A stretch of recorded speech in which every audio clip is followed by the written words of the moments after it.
Salut les amis pour la review de l'épisode 2 de la saison 8 de Game of Thrones. Beaucoup de choses à dire encore sur cet épisode car oui, ça va vite. Mais c'est normal car il n'y a que 6 épisodes et on n'a pas le temps pour des broutilles. Enfin bref, commençons. Le début de l'épisode commence, après le générique bien sûr, avec Jaime devant Daenerys et compagnie, à la sorte de réunion, de tribunal ou je ne sais quoi. Et cette dernière dit que son frère lui a raconté l'histoire du régicide et patati et patata. Après, t'as Tyrion qui intervient vite fait pour dire « Je connais mon frère » et l'autre qui réplique en disant « Comme vous connaissiez votre sœur ». Et t'as Jaime qui dit « Pas tout de suite, c'est après avoir parlé un peu », la phrase de la bande-annonce « Je me battrai pour les vivants et j'y m'y engage » ou quelque chose comme ça. Et bien sûr, Bran est là, il n'a rien dit, mais j'y reviendrai après si je n'oublie pas. Brienne intervient en racontant sa petite histoire avec Jaime en saison 2 quand ils se sont fait capturer, et elle dit qu'il faut lui faire confiance et tout et tout. Ensuite, Daenerys accepte et Vercry lui donne une épée, et Daenerys part un peu vénère. Ensuite, on retourne sur Gendry, je crois qu'il s'appelle, en train de faire son boulot de forgeron. Arya qui le mate au loin, après ils discutent.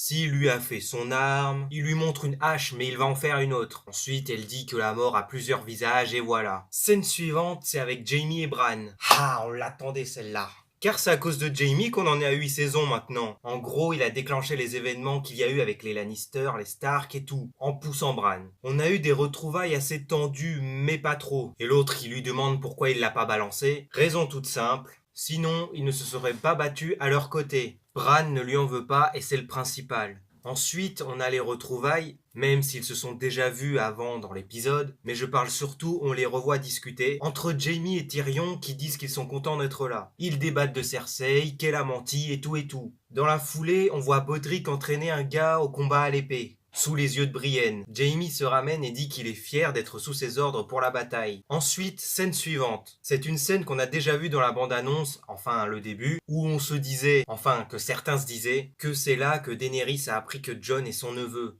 Mais en fait, elle est juste deg d'avoir accepté l'assassin de son père dans son armée. T'as Jorah qui se ramène, parle de Tyrion en particulier, et Jorah lui demande autre chose, mais on ne sait pas quoi. Car la scène suivante, c'est Daenerys qui va là où est Sansa, où elle se trouve, il me semble, avec un conseiller. Ce dernier se tire, Daenerys et Sansa discutent. Comme on sait qu'elles ont une petite tension, je me suis dit ça va mal se finir cette histoire. Mais non, ça va plutôt bien, elles discutent du fait qu'elles s'en sortent bien en tant que femmes au pouvoir. Tu te dis, elles vont pouvoir être copines maintenant. Mais Sansa demande ce qui va arriver au nord une fois que la bataille sera finie. Daenerys retire sa main de celle de Sansa, car oui, elle l'avait mise car elle commençait à bien s'entendre. Mais un conseiller, je suppose, je les reconnais pas, se ramène et emmène Daenerys voir Théon qui s'est ramené. Et j'avais raison, j'avais dit dans ma review précédente que Théon allait peut-être se ramener dans l'épisode 2. Mais bon, après c'est normal car on a que 6 épisodes et on n'a pas le time. Ensuite, on revoit Vert qui fait je sais plus quoi, avec Sir Davos pas loin en train de donner de la soupe à des gens. Et une gamine qui veut se battre et Vert explique ceci, cela. Ensuite, on a le retour du Sauvageon, du Ressuscité et de Ed la Douleur, car oui, lui, je me souviens de son nom maintenant. Les retrouvailles avec Jon et Sam, et le Sauvageon explique que là où ils étaient, il n'y avait plus personne,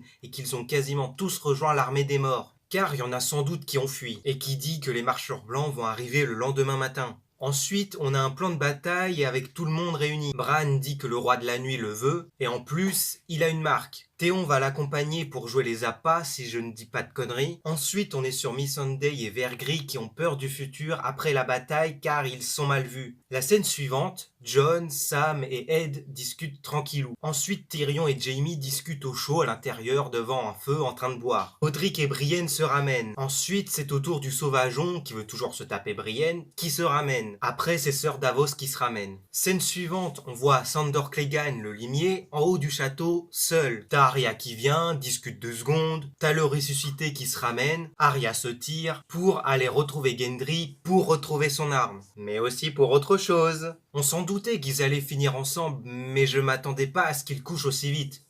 Un petit peu. Je me suis dit, non, ils vont pas montrer les seins d'Arya, c'est pas possible, elle est trop jeune. Mais non, ça va, même si j'aurais aimé, mais heureusement qu'ils ne l'ont pas fait, car des adultes regardent. Enfin bref. Ensuite, on retourne sur le groupe des gens qui se réchauffent auprès du feu. Ils se disent qu'ils ont tous affronté au moins une fois les Stark. Comme Brienne n'a pas vraiment le titre de chevalier, Jaime la nomme à ce titre par la parole avec l'épée. Du coup, ce n'est plus Lady Brienne, mais Sœur Brienne. Ensuite, scène suivante, on retrouve Sam et on voit de loin Jorah avec la petite là, la cousine des Stark, qui veut faire genre et tout pour se battre. Quand Sam arrive, ils arrêtent leur conversation. Une théorie que j'ai entendue par Captain Popcorn, je crois, que Sam allait donner son épée familiale en acier valyrien à Jorah est confirmée. Ensuite, on retourne encore une fois sur notre groupe qui se réchauffe, avec Potrick qui chante une chanson et qu'on nous montre la situation des persos en ce moment, qui se conclut par Daenerys et Jon, dont ce dernier est devant la statue de Lyanna Stark, qui est donc sa mère. Je me suis dit, là, il va le dire à Daenerys, car il sait que Sam raconte la vérité. Et c'est ce qui s'est passé, mais comme on s'en doutait, elle ne le croit pas. Mais elle met quand même une tension entre les deux, car elle dit que si c'est vrai, il est l'héritier légitime du trône de fer et qu'il pouvait le revendiquer. Mais avant d'avoir une réponse, ils sont interrompus par Tyrion qui les appelle ou le cri de soldat, je sais plus. Et on termine cet épisode sur Tyrion qui regarde au loin et on voit les marcheurs blancs et l'armée des morts qui se ramènent. Et dans le troisième épisode, c'est sûr que c'est là que la bataille va commencer et qu'on aura quelques pertes. C'est déjà la fin de cette review. L'épisode était assez sympathique. On peut voir que c'est la pré-bataille, qu'à la fin de l'épisode, on aura les marcheurs blancs qui arrivent. On n'a pas vu Port-Réal, on a vu que Winterfell pour le coup. Mais c'est un peu normal car c'est là que la bataille va commencer. Si la vidéo vous a plu, n'hésitez pas à vous abonner, à laisser un pouce bleu, à partager et à commenter. Activez la cloche pour être au courant des nouvelles vidéos. Sur ce, je vous dis à la prochaine. Salut!